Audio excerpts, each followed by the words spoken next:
Zinedine Zidane. Photo, AFP. Though I don't say this often, I've grown up playing and watching football. I went to Campion School in Mumbai, and I still remember that as a first grader I enjoyed playing football after school every day. A ritual that continued till I was in class 10. Football has always been my first love. Growing up, Diego Maradona, Zinedine Zidane and David Beckham were my idols. I had their posters, cards and newspaper cuttings plastered all over my room. I didn't have aspirations of joining the sport professionally because back then the sport was not so organized, and, hence, not lucrative. But I continued to follow the sport, and have been to a lot of Premier League matches during my trips to the UK.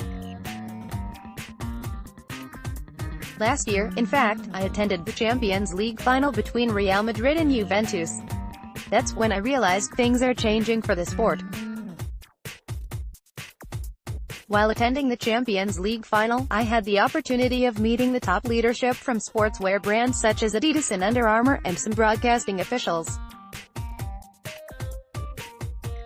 And even though we were all there for the love of the game, we ended up making business contacts.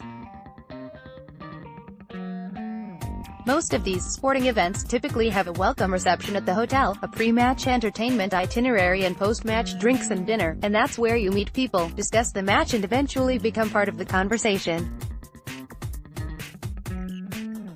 I believe people are a lot more relaxed in such surroundings and drop their guard more readily at such events. Since the atmosphere is so friendly, it's easier to have a business conversation, as opposed to a meeting in an office boardroom in a suit and tie. So, a lot of business deals come out of these gatherings. The forthcoming 2018 FIFA World Cup is definitely a big draw for corporate India. I know of so many brands, friends and celebrities who are planning to attend it. In fact, with many companies now owning sports teams, such events become even more relevant. Diego Maradona. Photo, AFP. For example, Tata Steel purchased the Jamshedpur franchise to compete in the Indian Super League. It's a stepping stone for them, and I'm sure they have a larger appetite. The more they travel internationally and see the matches and activations that happen around the tournament, the more they will take up opportunities to collaborate and create short formats in India. It's a creative business at the end of the day, and international sporting events always sow the seed of interesting formats in various parts of the world. Cricket will always be cricket, but there are as many possibilities for successful leagues and icons in other sports in the country. Indians are hungry for sporting action. Today, you see children running around in Manchester United and Chelsea jerseys, but the day will come when they will be seen wearing ISL team jerseys. Brands understand that association with cricketers comes for a huge price, while a similar association with a football player will not attract the huge fee that a cricketer commands. An event like the FIFA World Cup fuels even more interest in football, which is good news for the sport. Another advantage that Indian businesses have is that India is a country where everyone wants to do business.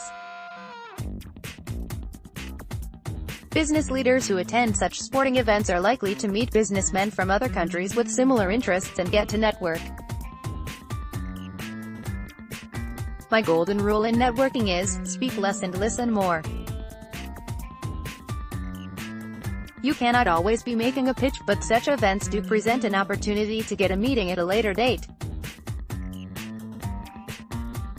At the same time, you also have a shot at strengthening existing relationships with brands, or even approaching business leaders.